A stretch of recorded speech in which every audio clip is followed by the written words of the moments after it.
measures that electrical system. So we're going to be looking at your P, Q, R, S, and T wave. If y'all have ever heard of those, if you hadn't, that's what we're getting to. That's what your ECG looks like. And second of all, whenever your heart stops, how do they get it back to working? What do they do? Shock it. And what is that shock? It's actually electricity, so it's an electrical signal to your heart. Does that make sense? They can't like just throw water on their chest. Why? Because it needs an electrical signal. Why does it kill you if you put your hand or finger in the socket? Because it disrupts all of this and it tells your heart to stop. It doesn't have anything to do with your brain. What about when you have high blood pressure? How does that work on as far as the SA? There's a lot of extrinsic factors that are going to affect it. Okay, your sympathetic nervous system is going to be able to influence your SA node to be able to beat faster. But whenever we talk about this, I think it's in the next chapter with your blood vessels. It might be the heart chapter.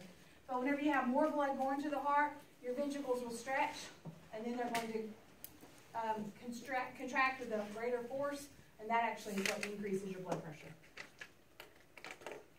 Okay, that's Starling's law. Very big law. At what point, again, do you need a pacemaker? Like, you have the two backups, AV node and the cells and the ventricles. So when the SA node goes out... Okay, since this is the normal thing, whenever you have your SA node not functioning, you need a pacemaker. Okay. Or if it's not functioning correctly, you need a pacemaker. It's just like if you don't realize, then you don't get the pacemaker, and then those other two kind of come into play. Yes. Until you get beta blockers help with that, right? Beta blockers are going to slow down the heart rate, but it's going to increase your repolarization. I'll talk about, actually I don't talk about those this week. We do those with your medicine. But, okay, everybody's got, okay, I'm trying to think, this is what's normal. Does everybody see that? Okay, can I erase all of this then?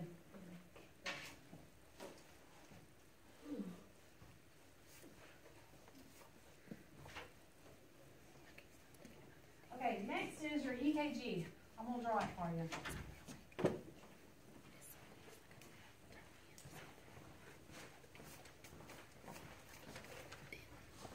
Okay, here's your EKG reading. This is your P wave. This is the Q, R, S. This is collectively called the QRS complex. And this is the T wave. You can see over here, this is the next P wave. This is the QRS, and this is the T wave, right? Okay, the reason I put two of them up here is just go back kind of to what a cycle is. What does a cycle do? It repeats itself. Okay, so if you're going to be able to say, let me see one cycle of your heart, what would you say? Well, we need to begin and end at the same place, right? Okay, so you could say, oh, here, let's begin and end at Q. Okay, does everybody see that would be a cardiac cycle? Okay, but that's not where we usually look at your EKG whenever you're reading it, or ECG when you're reading it.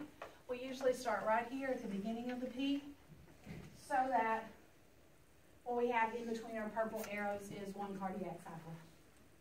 Actually, I will get into that, but your actual cardiac cycle that we'll be starting on in a minute actually begins here and ends here. Because you're going to see it will start with contraction of the ventricles. So you can put that on there if you want to. But if you label it like that, I would say cardiac cycle that we do in class.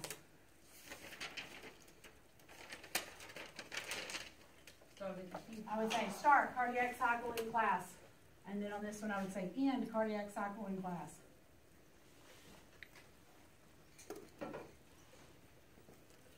Keep that in the back of your mind, because I'm not going to talk about that right now. That's our next topic. Okay, so what is your electrical system going to be recording doing? Sending the electrical information, right?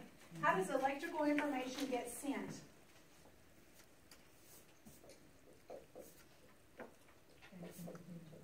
Action potentials. Okay, remember a while ago we said depolarizes. I already raised it off the board. Remember that depolarization started by the what? SA node, AV node, bundle of His, Purkinje fibers, what? SA node, good. This right here, y'all recognize this as sodium goes in, potassium goes out. Yep. is your picture of your action potential for your skeletal muscle. You remember that? Okay. In this graph right here, I just want to make a note that the time for this right here to take place is about 200 milliseconds. The 200 milliseconds is the fastest. It can take 250 milliseconds. Okay, so I'm going to say 200 milliseconds. No, sorry, hang on. I knew I'd mess up here. 2 milliseconds. 2 milliseconds. Sorry. Okay, what I want to draw in red on top of that is the action potential for your heart. The action potential for your heart goes up like this. It has a long plateau phase, which they actually cut a bunch of it out, and it ends up going like this right here. The action potential for your skeletal muscle, that's the 200 milliseconds. Sorry. 200 milliseconds. It's for your heart. Mm-hmm. What does that tell you? Hopefully you look at that and say, okay, this is 2 milliseconds in purple, so your skeletal muscle is really fast whenever it contracts. What does your heart do? It takes longer. Okay. So let me erase this part over here and draw our action potential for our heart again. This is the action potential for your heart in red. You take out this section here, and the reason you take out that section is there's a long, like you go around the room like this right here, okay? And I don't have enough room on the board to put that there. So this right here is the section removed because you don't have enough room on the board to write it out. What's happening in this upswing here? Everybody remembers depolarization, right? I lost Miss Johnson. You're lost? Yes, ma'am. You done did too much right quick. I got this picture here and I got this other first picture. Then I don't know what you just did right there. Okay. I mean, I understand you're putting that picture over there. Can you see why this did red you one? erase the I other one? redid it because I'm not wanting to talk about skeletal muscles right now in purple. So all I wanted to tell you that a skeletal muscle contracts and relaxes relatively fast. 2 milliseconds. 2 milliseconds in purple. Okay. Okay. The red one is your heart. Okay. It's not going to be able to contract and relax as fast. And there's space in between them? That space is, if I really drew depolarization right here going up, I would have this flat line going all the way around the board and come down here for repolarization.